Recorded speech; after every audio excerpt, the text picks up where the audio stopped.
advogada acusada de injúria racial por ter xingado o atendente de uma lanchonete de macaco teve a liberdade provisória concedida pela Justiça de São Paulo após a audiência de custódia. Ela tinha sido presa em flagrante na noite de ontem. Imagens de câmera de segurança registraram um momento em que a advogada, visivelmente alterada, avança em direção ao atendente. Pablo Ramon Ferreira, a vítima que aparece neste vídeo, afirma que a agressora se irritou com a demora no atendimento e, por isso, teria o xingado de macaco sujo. Cadê? Quem é o macaco agora? Pablo socou o retrovisor do carro da mulher. Quem é o preto agora? Você quebrou meu carro! Quebra mesmo, quebra a sua cara! Nesta outra imagem, a agressora, uma advogada identificada como Fabiane Marques Zouki, nega as acusações, mas trata o crime de racismo com indiferença. Falou que eu chamei de preto, de macaco, viajou na mela. E daí se eu tiver chamado? Isso não é justificativa para quebrar o meu carro. Não é! Esta imagem mostra ainda a Fabiane agredindo duas funcionárias fisicamente. Uma foi atingida com um tapa na boca e outra com um soco no rosto. O caso aconteceu no fim da noite desta quinta-feira, nessa rede de fast food na zona sul da capital paulista. Segundo o boletim de ocorrência, a mulher estava embriagada e se recusou a fazer o teste do bafômetro. O caso foi registrado como embriaguez ao volante e preconceitos de raça ou cor. Em depoimento, uma outra funcionária do estabelecimento disse que Fabiane, irritada com a demora no atendimento, teria afirmado que não aguardaria pelo seu pedido e que iria embora. Pablo então teria respondido: "Então tchau." E ela: "Tchau mesmo, preto macaco." Segundo o relato de Pablo, a agressora teria dito ainda: "Vou embora mesmo, preto." Ao ser questionada sobre a fala, ela teria respondido: "Falo mesmo, macaco." Ainda segundo o boletim de ocorrência, Fabiane afirmou que não se lembra de ter xingado o funcionário, mas acha que realmente pudesse ter chamado Pablo de preto macaco. Antes de ser presa, Fabiane resistiu. Ela teria tentado morder um policial. Em nota, a lanchonete afirmou que não compactua com racismo e que colabora com as investigações. A rede de fast food salientou ainda que presta assistência jurídica e psicológica aos funcionários envolvidos na ocorrência. A defesa de Fabiane afirmou em nota que, por ser um fato ainda muito recente, não vai emitir opiniões sobre a investigação. O mafioso italiano Vincenzo Pasquino, preso no Brasil, decidiu contar às autoridades da Itália segredos das facções criminosas PCC e Comando Vermelho. O acordo foi firmado numa espécie de delação premiada com a justiça de lá. As informações foram publicadas pelo jornal O Estado de São Paulo. Pasquino é um dos líderes da máfia da Calábria, a 'Ndrangheta, a mais poderosa da Itália. Ele é apontado como um intermediário entre as facções brasileiras e a máfia italiana para o tráfico de drogas. Preso no Brasil pela Polícia Federal em 2021, Pasquino foi extraditado para a Itália em março deste ano e atualmente está em um presídio na cidade de Roma. O consumo de bebidas alcoólicas aumentou no Brasil, principalmente entre as mulheres. Há quase 3 meses, essa mulher está internada em uma clínica de recuperação em Itapecerica da Serra, na Grande São Paulo. O uso do álcool trouxe uma série de problemas para a vida dela. Prejuízos no trabalho, na família e na vida social. Os amigos se afastaram. No meu caso, era para anestesiar algo, né? Eu não bebia por prazer, eu bebia para anestesiar, como uma fuga, para fugir de algo, na verdade, né? Quando você já não vê sentido mais na sua vida para viver, você busca uma fuga, você busca anestesiar, você busca não pensar em mais nada. Um levantamento feito em todos os estados do país mostra que em 2023, cerca de 5.900.000 pessoas declararam fazer uso nocivo de álcool. Isso corresponde a 17% dos entrevistados. Em 2021, esse número era menor, 5.380.000 pessoas, com um percentual de 15,7%. Deste montante, boa parte é formada por mulheres que viram o consumo de álcool aumentar entre elas. Segundo o estudo, em 2021, 5,42% das mulheres disseram consumir álcool de maneira nociva. Em 2023, esse número subiu para 6,25%.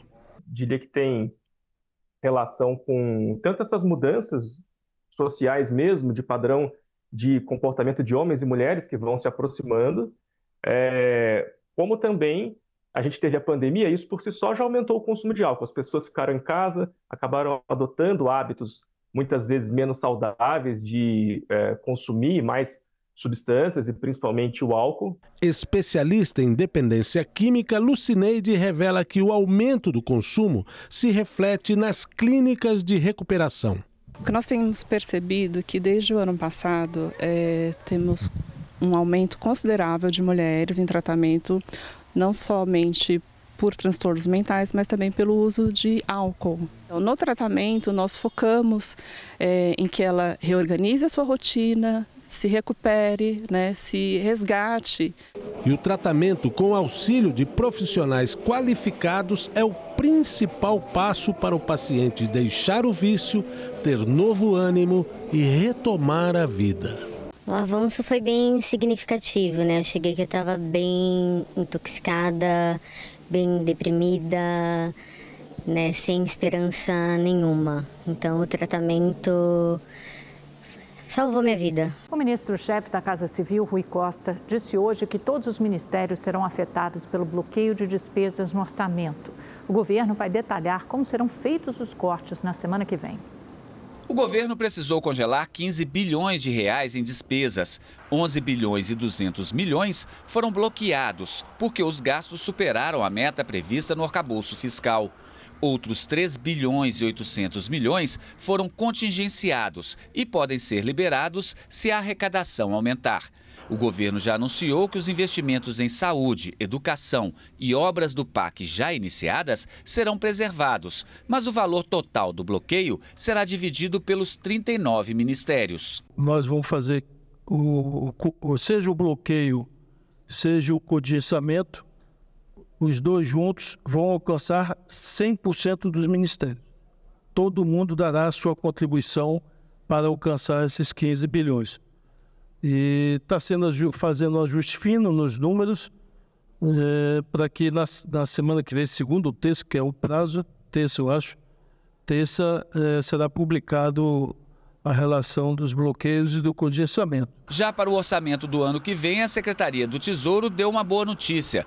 O governo terá um espaço extra de quase 55 bilhões de reais para gastar.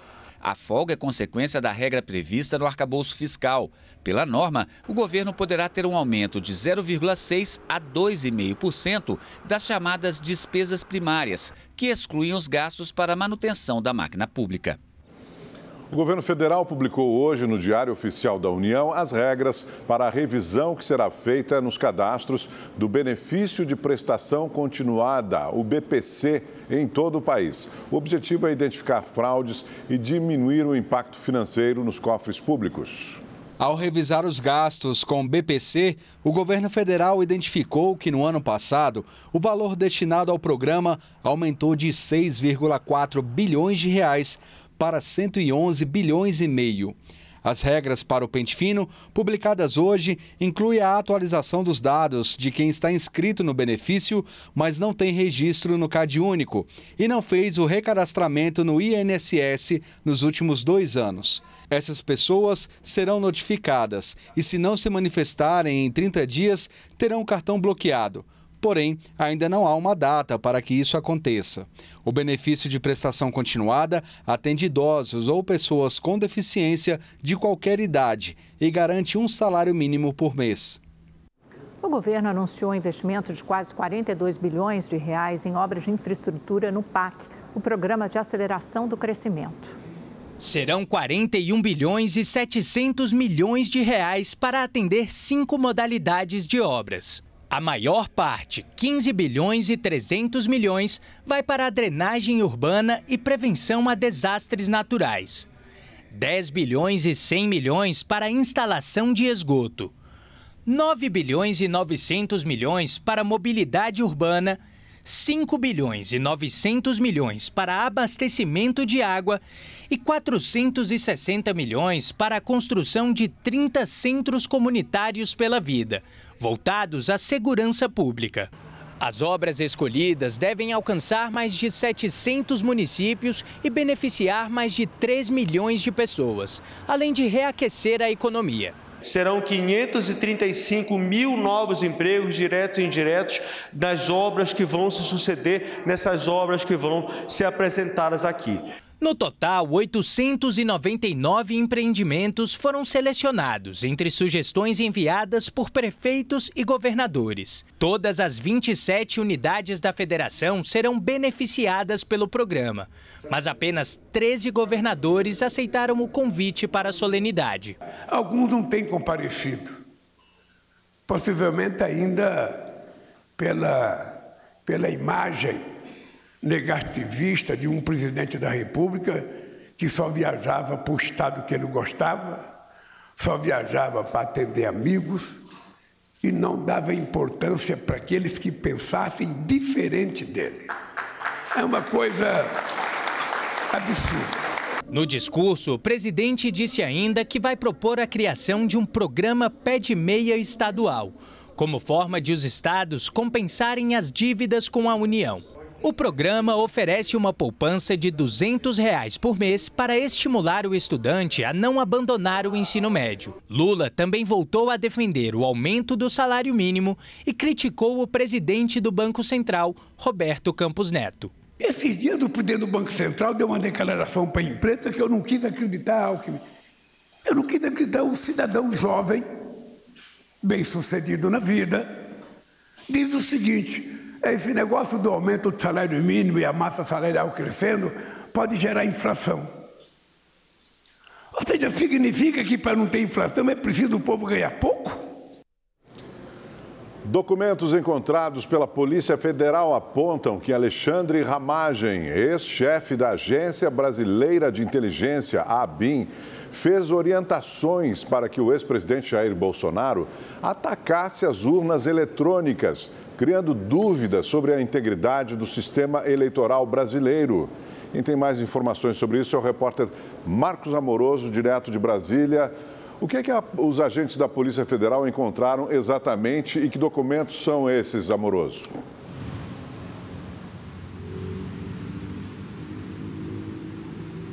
Boa noite, Augusto, Amanda e a todos que nos assistem. O que a Polícia Federal encontrou no computador de Ramagem foram alguns e-mails. Em um deles tinha orientações de como o governo Bolsonaro deveria agir para atacar o sistema eleitoral. Essa é uma informação que foi revelada pelo jornal o Globo e confirmada aqui pela Rede TV.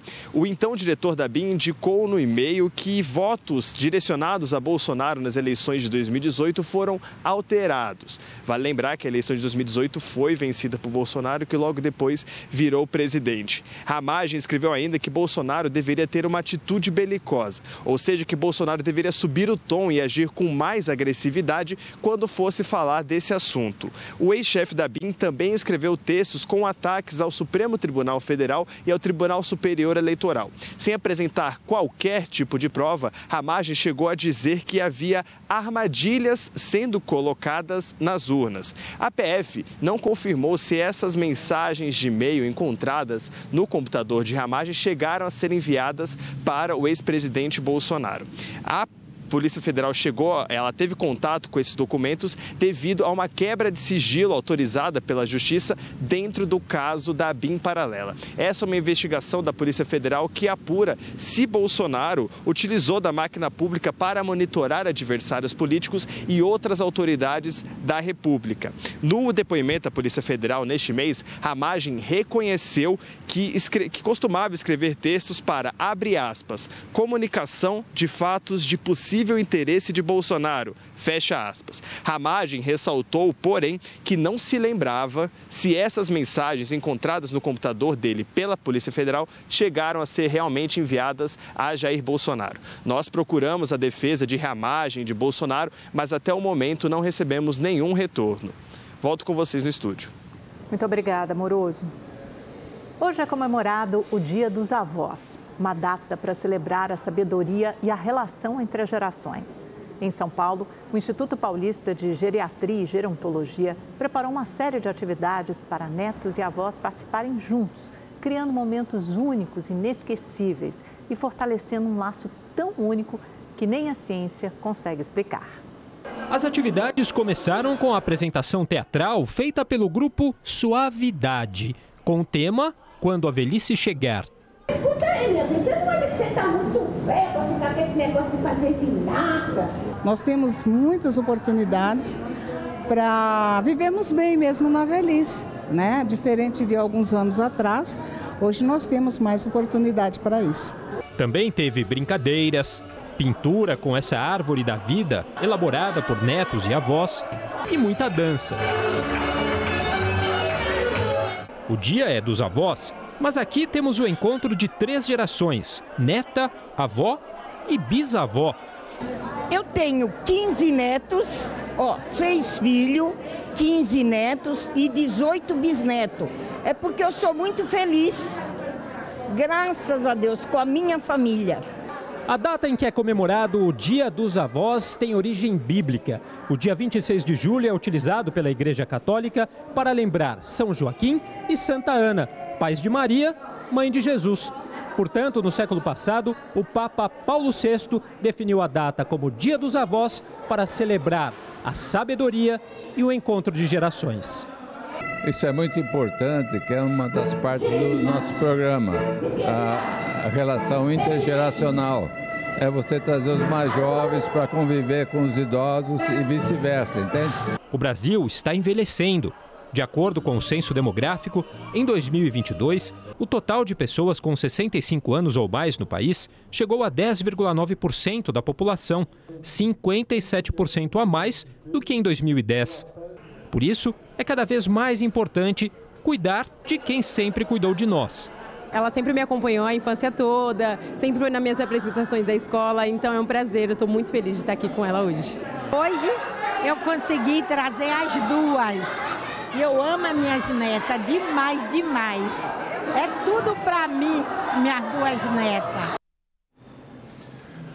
Morreu em Pernambuco aos 88 anos J. Borges, considerado um dos maiores artistas da xilogravura e da literatura de cordel do Brasil.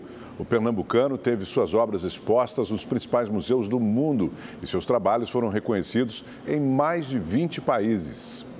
J. Borges deixa para quem fica o seu olhar sobre o Nordeste. O município de Bezerros, no agreste pernambucano, é o berço que inspira sua criação. Foi onde ele nasceu em 20 de dezembro de 1935. Aos 21 anos, começou a escrever cordel e foi das palavras que tirou a inspiração para fazer xilogravuras. A técnica se assemelha a um carimbo. Primeiro, o desenho é esculpido na madeira e depois reproduzido no papel com tinta. As de J. Borges saltam aos olhos pelo contraste do preto e do colorido. J. Borges fazia questão de afirmar que o seu trabalho ia além das fronteiras, mas não apenas para a classe média alta, nem para a elite letrada, mas sobretudo para as pessoas simples, as pessoas pobres, os agricultores. O quadro Jesus, Maria e José, a Sagrada Família de J. Borges,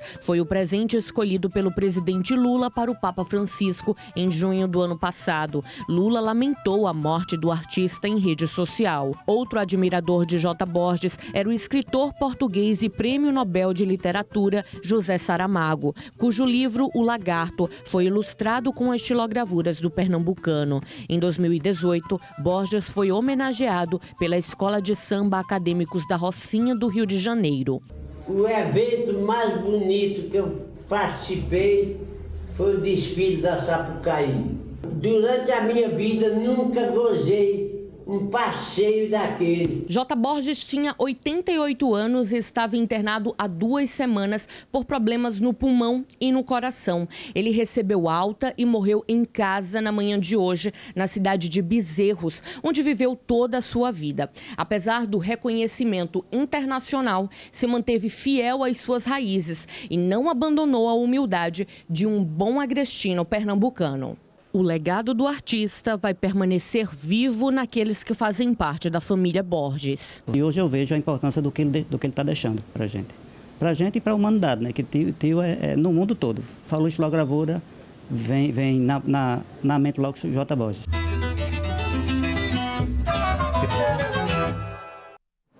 O prefeito de São Paulo, Ricardo Nunes, sancionou a nova lei de zoneamento com 18 vetos a emendas de vereadores. Ao vivo, a repórter Estela Freitas tem mais informações. Oi, Estela, boa noite. Um desses vetos é uma medida bem polêmica, né? Conta pra gente.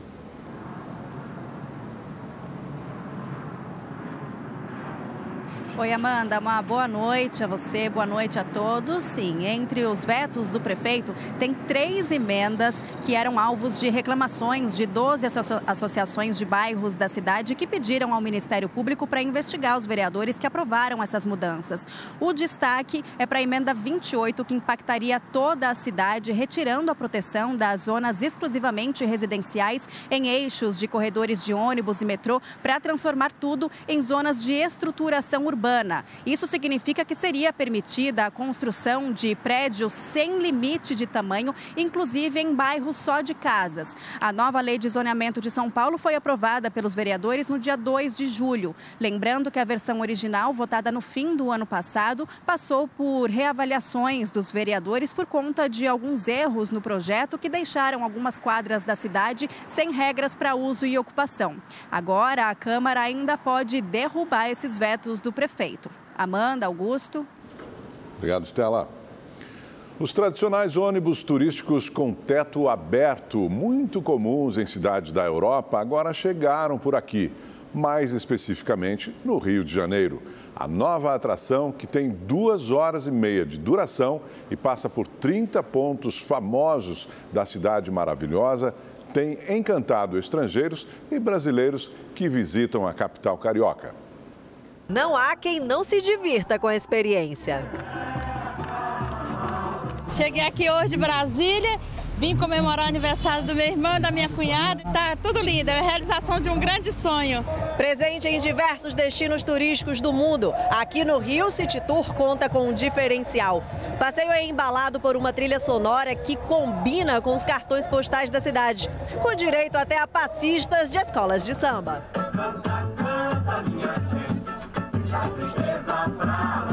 A ideia é exatamente conectar o turista com a cidade, não só através das lindas paisagens que a gente já tem, mas através da música, através da nossa história, que é tão rica. É muito importante a gente poder expressar a cultura do Rio de Janeiro, que é o samba no pé, as escolas de samba, e fazer com que eles possam sentir toda a energia do Rio de Janeiro. Shirley entrou no clima. Achei maravilhoso. Eu não pensei que era tão lindo assim o passeio. Me surpreendeu muito. Quando passa pela orla, o ônibus chama a atenção e se torna uma atração à parte. A viagem panorâmica dura 2 horas e meia e passa por 30 pontos turísticos, como Copacabana, Pão de Açúcar e a Marquês de Sapucaí. Os passageiros podem descer em qualquer um deles e esperar o próximo ônibus passar. Luiz Cláudio é de Minas Gerais. Aos 63 anos, fez a primeira viagem da vida dele. Privilegiado, né? Com certeza, né? Vendo todos os pontos turísticos do Rio de Janeiro, né? Maracanã, que eu sou doido para entrar lá. Eu vou voltar mais vezes aqui. Eu não estou nem pensando em outros lugares, não. Eu já estou pensando em voltar aqui já. O Rio de Janeiro continua lindo mesmo.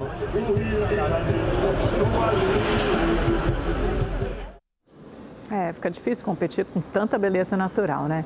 E olha, de 1º de janeiro a 25 de julho, o estado de São Paulo registrou o maior número de queimadas dos últimos 14 anos. Foram detectados 1.649 focos de incêndio, um aumento de quase 134% em relação ao ano passado, quando foram registradas 705 queimadas no mesmo período. Os dados são do INPE, o Instituto Nacional de Pesquisas Espaciais. Só para ter uma ideia, no ano passado inteiro foram 1.666 focos de incêndio, só 17 a mais do que os detectados nesse ano até agora. Da última vez que o estado registrou o maior número de queimadas de janeiro a julho foi em 2010, com mais de 2.000 ocorrências. As cidades que estão no topo do ranking de queimadas em 2024 são Jaú, Itapeva e Campinas. Mas, somados todos os municípios com registros de focos ativos, a área atingida representa 60% da Mata Atlântica. Em nota, as secretarias de Meio Ambiente, Infraestrutura e Logística disseram que o governo realiza a Operação São Paulo Sem Fogo para prevenir e combater as queimadas. E faz um alerta para que a população não solte balões, evite fazer fogueiras e não use fogo para limpar terrenos e queimar lixo, principalmente em áreas rurais. A Defesa Civil do Estado também informou que usa tecnologia avançada para o monitoramento das condições climáticas e dos incêndios em tempo real. O Centro de Gerenciamento de Emergência identificou o mês de junho como o mais quente dos últimos 63 anos e afirma que o inverno seco e com temperaturas elevadas tem aumentado o risco de queimadas. Nos últimos dias, o interior do estado de São Paulo tem enfrentado umidade relativa do ar abaixo dos 20%. Lembrando que a OMS, a Organização Mundial da Saúde, recomenda uma umidade de 60%.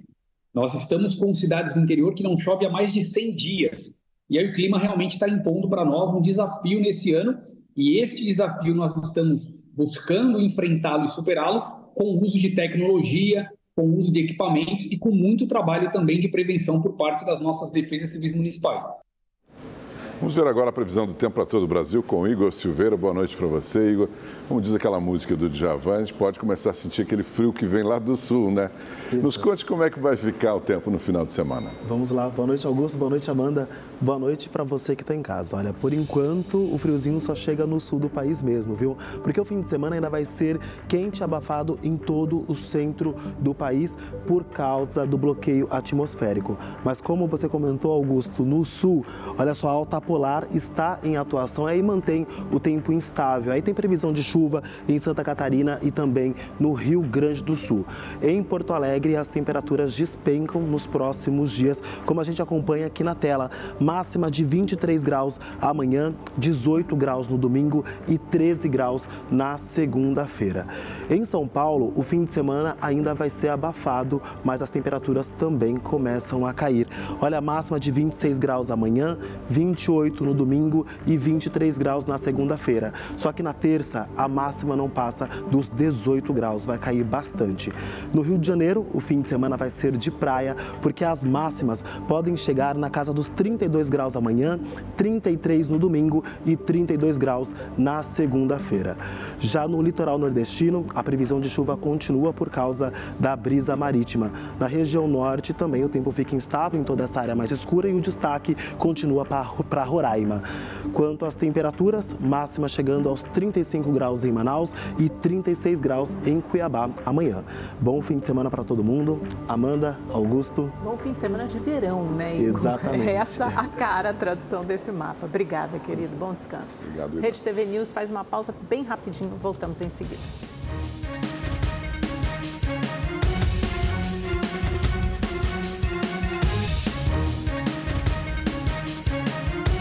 A Procuradoria-Geral da República denunciou o deputado Nicolas Ferreira, do Partido Liberal de Minas Gerais, pelo crime de injúria. Ele é acusado de ofender a honra do presidente Lula. Em novembro de 2023, durante discurso na Organização das Nações Unidas, Nicolas Ferreira chamou Lula de ladrão e depois publicou a fala em suas redes sociais. O pedido foi enviado ao Supremo Tribunal Federal para análise do relator do caso, o ministro Luiz Fux.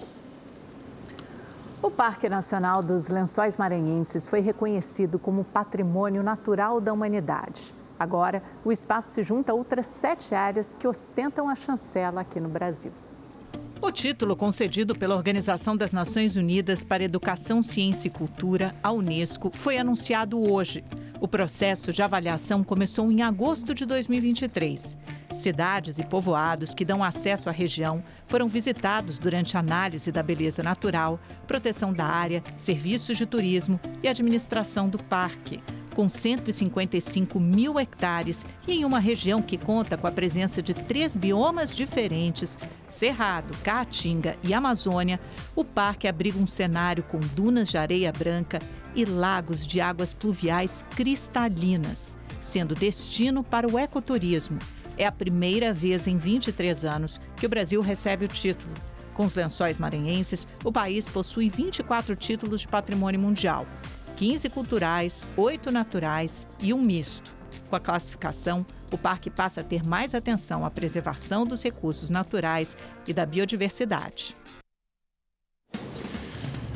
E agora, direto do Espaço da Sorte, a gente acompanha ao vivo o sorteio da Quina. O prêmio é de quase 3 milhões de reais. E logo depois o Rede TV News volta com muitas notícias do esporte. Você sabe que hoje teve a abertura das Olimpíadas e também tem mais um dia de regata de vela lá na capital da vela do Brasil, que é Ilhabela, no litoral norte de São Paulo. Voltamos já.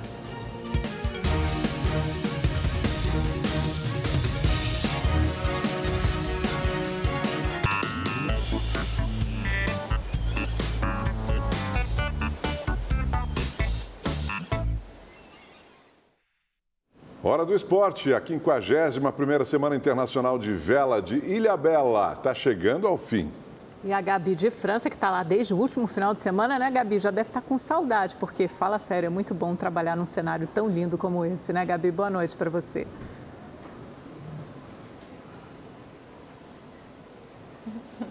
Com certeza, vai dando uma saudadezinha. Boa noite, Amanda, Augusto, boa noite para você de casa. Estamos aí na reta final da Semana Internacional de Vela aqui de Ilhabela. Amanhã acontecem as últimas regatas e no finalzinho do dia a grande festa com a premiação dos vencedores desta edição, a 51ª edição da Semana Internacional de Vela aqui de Ilhabela. Olha, por enquanto, o mais bravíssimo, que é um barco lá do Espírito Santo, o Crioula, que é do Rio Grande do Sul, e o Fênix estão aí na liderança do campeonato, tá? Mas muita coisa pode acontecer, esse cenário pode mudar, a disputa tá acirradíssima esse ano por aqui, segundo os organizadores.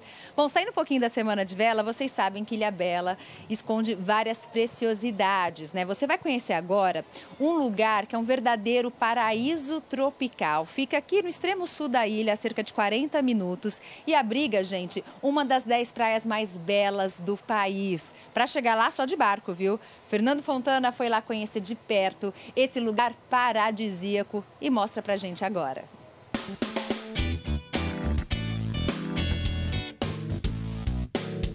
Um paraíso no estado de São Paulo?